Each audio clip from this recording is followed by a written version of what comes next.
నమస్తే, welcome to టీటర్. తమిళ సమాజంలో ఒక సామెత ఉంది. ఆకలి దహించి వేస్తే మొత్తం 10 ఎగిరిపోతాయి. మరి ఆ 10 ఏమిటి? గౌరవం, వంశం, విద్య, ఔదార్యం, జ్ఞానం, ఉదారత, తపస్సు, సాధన, ధైర్యం, ప్రార్థన.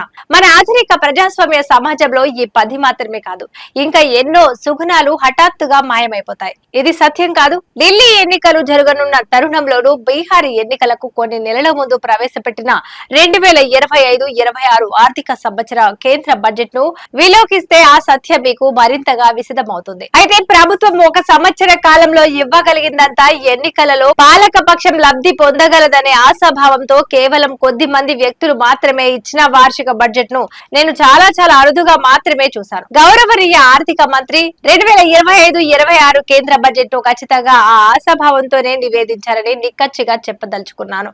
ప్రజలకు పంపిణీ చేసేందుకు 1,00,000 కోట్ల కాసులు కానాచి తనకు అందుబాటులో ఉందని, లేదా తాను కనుగొనవలసి ఉందని ఆర్థిక మంత్రి చెప్పారు. ఆమె ఆ భారీ ధనరాశిని కనుగొన్నారు.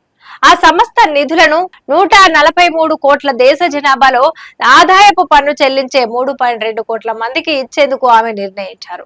మధ్యతరగతి కుటుంబీకులు, సంపన్నులు, మహాసంపన్నులు, కుబేర సమానులు ఆ 3.2 కోట్ల మందిలో ఉన్నారనేది ఒక అనావశ్యక వివరణ.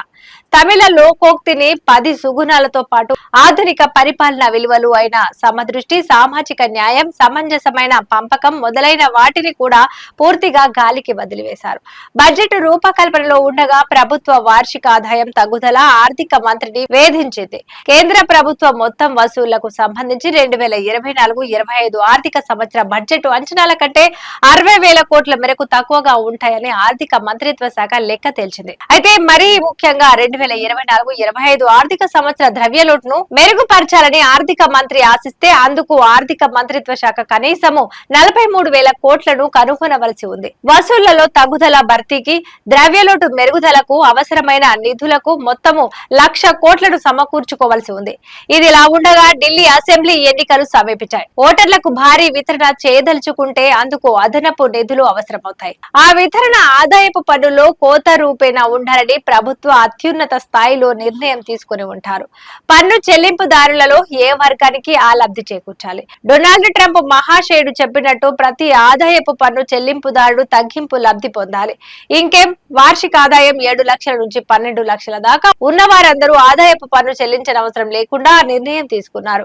దీని వల్ల ప్రభుత్వానికి 1,00,000 కోట్ల ఆదాయం తగ్గిపోతుందని ఆర్థిక మంత్రి చెప్పారు. ఈ నిర్ణయాల పర్యవసానంగా 2024-25 ఆర్థిక సంవత్సర వ్యయాల్లో కోత పెట్టడం 2025-26లో ఇతర వర్గాల పౌరులకు అవసరమైన సహాయాన్ని సమకూర్చడానికి నిలిపివేయడం అనివార్యమైంది. దీంతో ఉపాధి హామీ లబ్ధిదారులు, దినసరి కూలీలు, ఆదాయపు పన్ను చెల్లించని వేతన ఉద్యోగులు, పారిశ్రామిక కార్మికులు, ఎంఎస్ఎంఈలు, గృహిణీలు, పెన్షనర్లు, నిరుద్యోగ యువతను పూర్తిగా ఉపేక్షించారు. పెట్టుబడి వ్యయం, రాబడి వ్యయం రెండింటిలోనూ కోత విధించారు.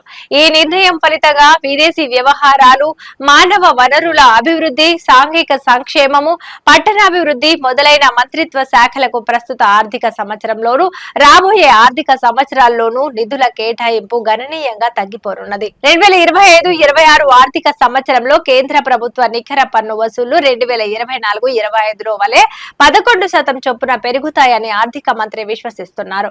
వాస్తవం ఏమిటి? పీరియాడిక్ లేబర్ ఫోర్స్ సర్వే ప్రకారంగా యువతలో నిరుద్యోగిత 10.2% ఉంది. పట్టభద్రుల నిరుద్యోగిత 13% ఉంది. ఉపాధి కల్పన పథకాల అమలుకు చేసేటువంటి వ్యయము 8 విధాలుగా నిర్ణయించారు. ఉత్పాదకతతో ముడివడి ఉన్న పట్టుబడి పథకాలు కూడా ఇందులో ఉన్నాయి. ఉపాధి కల్పన పథకాల అమలుకు అయ్యే వ్యయము 23,318 కోట్లుగా 2024-25 బడ్జెట్ లో అంచనా వేశారు. అయితే సవరించిన అంచనాల ప్రకారం ఆ వ్యయం కేవలము 20,035 కోట్లు మాత్రమే. ఏతవాత ఉపాధి కల్పన కార్యక్రమాలు 1,00,000 పరిపూర్తిలో పూర్తిగా విఫలమయ్యాయని చెప్పక తప్పదు.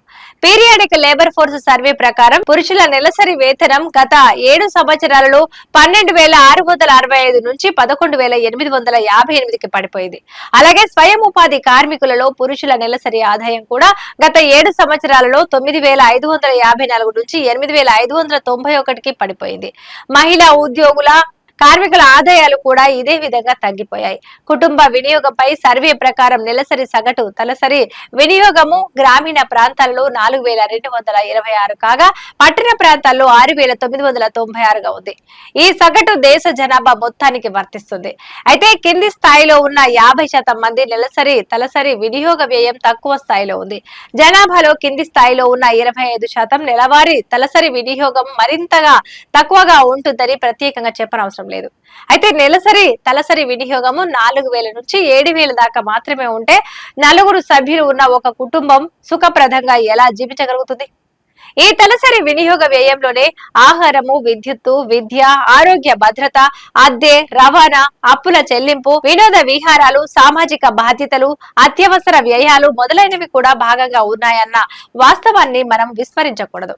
అయితే 2030 సంవత్సరం దాకా ఏటా 78.5 లక్షల ఉద్యోగాలను వ్యవసాయేతర రంగాల్లో సృష్టించవలసిన అవసరం ఉన్నదని ఆర్థిక సర్వే స్పష్టం చేసింది. గత 10 ఏళ్లుగా మన తయారీ రంగం స్థితిగతులు క్షీణించిపోతున్నాయి. ప్రపంచ బ్యాంకు గణాంకాల ప్రకారం స్థూల దేశీయోత్పత్తిలో మన తయారీ రంగం వాటా 2014లో 15.07% నుంచి 2023లో 12.93% తగ్గిపోయింది. ప్రపంచ వస్తోత్పత్తుల వాణిజ్యంలో చైనా వాటా 28.8% కాగా మన దేశం వాటా కేవలం 2.8% మాత్రమే. నిరుద్యోగిత, యువజనులు, దినసరి వేతన కార్మికులు, స్వయం ఉపాధి శ్రామికులు అందరికీ అవసరమైన ఉద్యోగాలను మన తయారీ రంగం సృష్టించలేకపోతుంది. ప్రభుత్వం ఘనంగా చెప్పే మేడ్ ఇన్ ఇండియా కూడా లక్ష్య పరిపూర్తిలో విఫలమైంది.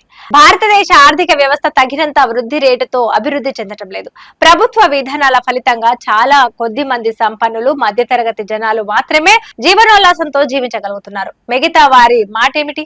ఆర్థికంగా కింది స్థాయిలో ఉన్న 50% మంది ప్రజలకు సంక్షేమాన్ని సమకూర్చవలసిన బాధ్యతను ప్రభుత్వం క్రూరంగా వదిలేసింది. ఇది వాటి న్యూస్ చూస్తూనే ఉండండి. G10.